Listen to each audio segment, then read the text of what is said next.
Hello, friends. Can I pet that dog?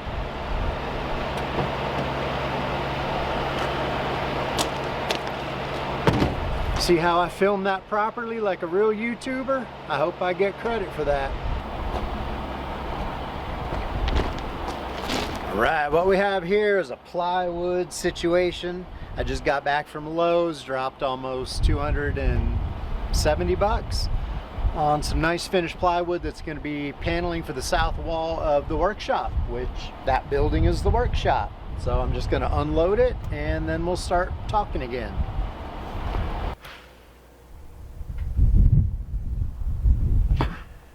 It's going to be in the 90s again today, but breezy, which is a good thing. Except if you're working alone carrying plywood, then a breeze is not something you really want to deal with. But I've only got to go, what, 10 feet before these things are inside. Gotta have gloves. You know, being in the military and the Navy taught me one thing. Proper footwear and wear gloves when you can. I take the footwear thing seriously most of the time. I got my boots on. You know, I've been watching videos of the crazy damage from Hurricane Helene. It's all over YouTube. What a terrible, bad situation that is in Florida, North Carolina, Tennessee, all the way around there. But it amazes me the number of people who are doing YouTube videos where they're driving around checking out storm damage or whatever, and they're doing it in stupid shit like Tevas or flip-flops. You know, when you're talking about debris fields of lumber and stuff, who knows how much glass and nails sticking up, just dangerous stuff. To walk around in that kind of stuff in flip-flops means you're not really able to render aid the way you might be able to otherwise. And it's just dumb. You know, I see people doing it too when they're moving house, carrying heavy furniture in flip-flops. I mean, I guess they've never smashed a toe, but man, once you do it one time, you learn. It's like wearing eye protection when you're operating, you know, power tools, hearing protection, gloves, and you know, some decent boots or shoes. It's just absolutely ludicrous not to do it.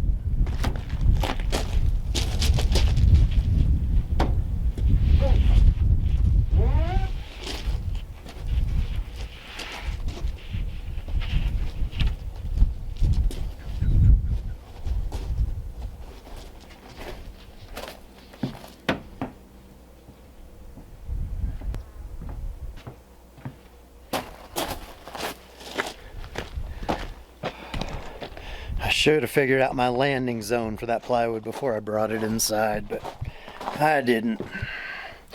Now I'm holding a heavy thing saying, where the hell am I putting it?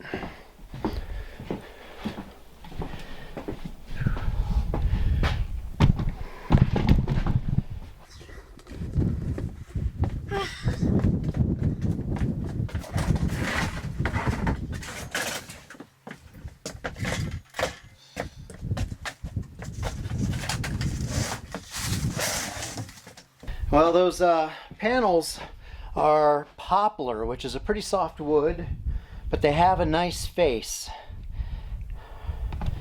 And since it's going to be for this wall here behind me, I want the face to be decent. Even though that wall is going to become a tool wall, it's going to be French cleats.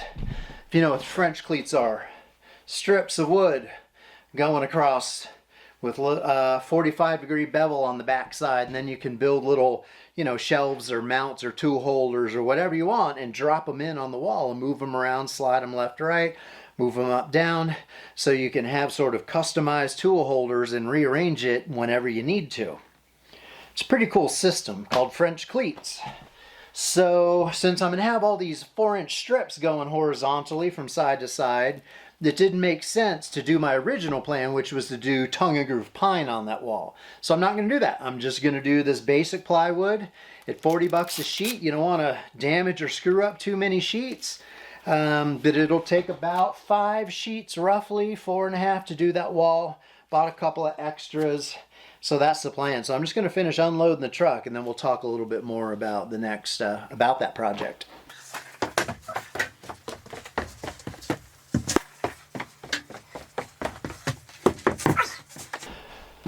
Now I'm a little bit winded. That's a good thing. My out of shape self needs the exercise.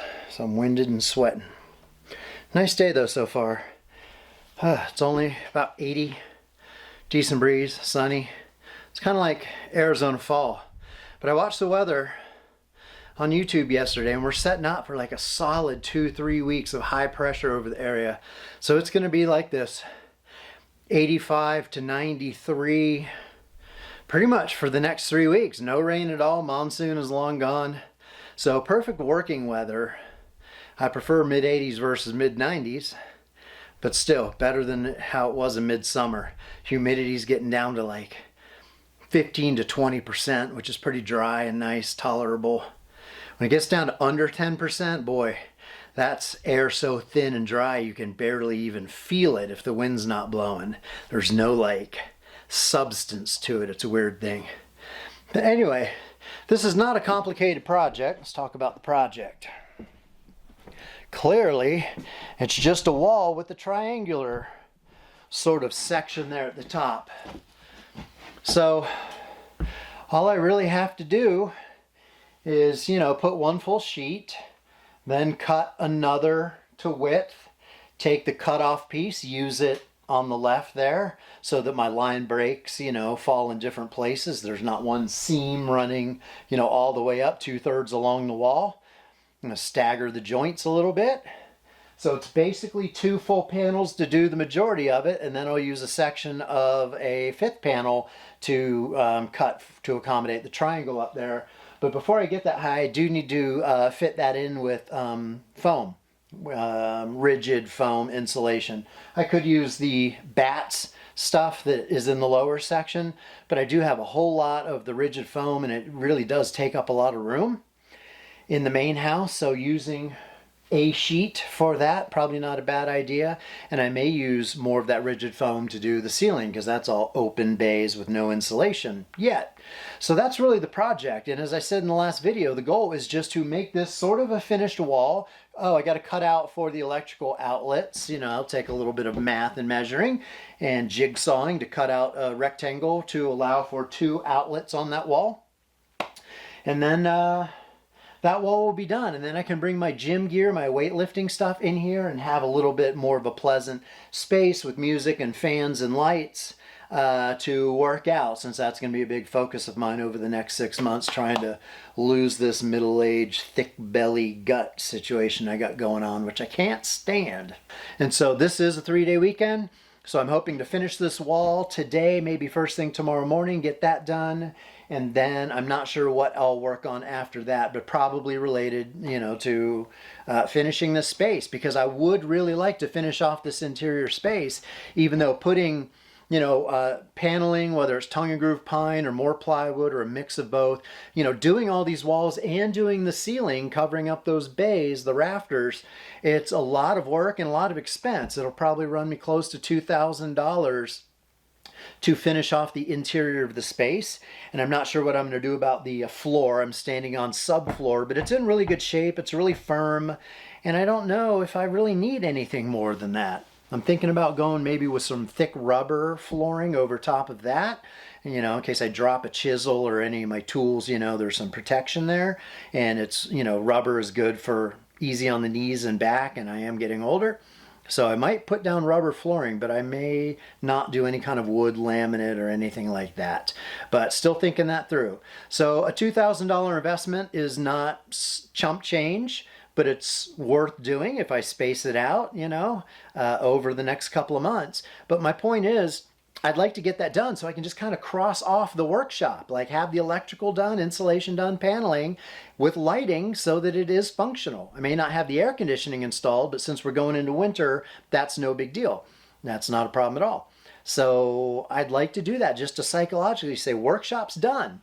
Then I could turn my focus to the main house and go crazy on all the things I need to do by the spring, which is when my building permit expires, which I've talked about in previous videos. Anyway, thanks for being here. Like, comment, share, subscribe, all that fun stuff, and let's get to work. By the way, I don't know if I included it in the last video or not, but I do have, if you watch this, turn this a little bit. Wait, turn. I do now have a light switch here that gives rise to lights and fan. And I can't tell you how small victories like that, small improvements, make a world of difference to me. You know, it's not a huge deal stringing up extension cords and things like that, but when you've been doing it for a year and to not have to do it anymore, just walk in and flip a switch and have like functionality, that's pretty cool, especially when you've done it all yourself, right? So I just wanted to share that again in case it ended up on the cutting room floor in the last video. All right, boys and girls, well, made one little mistake. We'll pretend it's not a thing. There we go. So I got that piece tacked in place and I put the outlet covers on there just to make sure it works. But the problem was I measured my outlet heights from the floor up, then I laid my panel down, and I measured from towards me down. Towards me was the top edge, not the bottom edge, so all of the side to side, the location was fine, but top to bottom I was off by about, I don't know, 2 inches, 3 inches. So I just had to take the entire panel and flip it over and use the back side as the front. So it's a decent looking piece of wood. You can't really tell. I don't think it's a problem. There are some knots right in here, but I kind of like that look, to be honest with you. I don't really have a problem with that. So as long as I don't keep making that mistake, but that is the only one that has outlets. All the rest, you know, not a problem. So anyway, that took me about an hour. It's getting kind of hot in here, but that's the, you know, slow going. I do have some pencil marks, you know, defining the holes that I'll need to either erase or paint over or stain. I'm not sure exactly what treatment I'm going to do on this wall. I was planning on leaving that blank, and then the strips that go across for my French cleats, I was going to stain them darker so that there was some contrast there. I mean, it's a really minor thing, and it is a workshop. Who cares if there's some obvious pencil marks? I don't know. Just, I'm a bit of perfectionist sometimes when it comes to my carpentry and woodworking construction stuff. So anyway, that one's done. I'm gonna keep going on the rest of it. Do this next shorter piece over here in the corner. Okay, welcome back. So I've made a little bit of progress. You can see I've got my panels along the bottom. I've got insulation, the foam insulation cut along the top there. I don't know if you can see it totally. Yeah, I guess you can. The gray stuff. And now I've got to take a little notch out of this corner. It's the left corner for me. Pardon me. Sawdust and insulation in my throat, in my hair, in my eyes, etc. Need more water. Anyway, yeah, it's hot, it's dusty, I'm parched. It's not the funnest work in the world, but it's also not the worst. So I'm about to take down that panel, which is just resting there, take a little notch off the upper left corner, put it back up in place, and then it's just a matter of fitting in pieces along the top and the right side there. So I'm making good progress. So I'm going to pause there and come back in, I don't know, half hour and show you where I'm at. Okay, we have a wall. That piece in the lower right, yeah, I don't love that. It's got that pinkish knotted look, which I do like the look, but then all the rest of it's white, and then I tried to balance it out with putting the top part there, if you can see that, the triangular part along the top. I also made that look similar, but now it's all kind of blotchy looking. So no big deal. I can paint it. Maybe I'll paint it that same color green that I did the posts out there on the for the sun sail things. I've been going since 7 a.m. is when I left for Lowe's, and it's now 2:40. So 5 hours, 7 with some breaks. Yeah, about 7 hours of work to go from bare wall to that in about $300, $200, because I still have three and a half sheets left. So I actually only used half of what I bought today at Lowe's. Anyway, I'm gonna get out of here because it's really hot in here. It's like 95. I turned the fan off so that you guys can hear me okay. So super hot, I'm sweating like a pig. I'm totally dirty with insulation and sawdust. I need to go have a quick shower, but at least that's done. So that's progress, right? Hey guys, welcome back. Well, I just recorded about a 10-minute video and it didn't record apparently, but I'll make a 5-minute version this time. So I finished the wall. I put more screws in it. I painted it green. I put an extra panel on this side.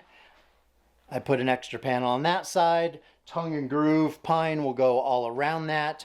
I've got to do the buy some thicker plywood, rip it into 4-inch wide strips, kind of like this, for French cleats, stain those and mount them to that wall, which will hide all the screw holes and the seams. But I don't really need a tool wall yet, so there's no rush on that. But the purpose of getting this sort of done was so I had a better workout space. I recently bought those uprights and a new bench. I think the uprights were like 70 bucks. The bench was about 50. Now I can kind of move things around, change the width, change the height, get the bench out of the way if I want, which I couldn't do before because I had just like a little, like a teenager weight set that was kind of small and rickety, and it was like all one thing. I had no adjustability. So I invested a little bit in some workout gear. I bought a giant yoga mat. That one's about 4x6 to do calisthenics and planks and stretching on. I've got a couple of dumbbells down here. I've got some extra plates. I've got rings, like Olympic kind of rings for doing calisthenics, which I need to put an eye bolt up into the rafter for those. I do have also TRX straps right here for doing similar type of work. I used my one remaining eye bolt up there to mount that. So now, and I moved the fan and put it on a better center pivot up there so that I could aim it back towards that wall. Before it had to be aimed sort of this way. But if I'm working out in a very hot space, I need fanage. I turned it off right now for filming. So anyway, I got some paint on the floor, but who cares? It is a workshop. So I just got my little home gym temporary set up for about 6 months, and I'll continue to work on the rest of this space, which you can see is absolute chaos with my table saw, miter saw, whole lot of lumber, scaffolding, a mini split air conditioner in the box, scrap wood, more plywood, and behind that, insulation rolls. So that space is absolutely packed. I'm gonna have to do something about that soon, maybe tomorrow since I'm taking the Monday off of work to do stuff. And that's a good project to work on. Anyway, so I'm pretty happy with how this came out. All it took was the single coat of green paint. It's kind of a mint chocolate chip sort of a green, or a sage green. It's my favorite flavor of ice cream, and it's kind of a desert sage green. And I got it dirt cheap, which is the best price. All right, thanks for watching. I'll see you guys in the next video. Like, share, subscribe, and comment. Thanks. Bye.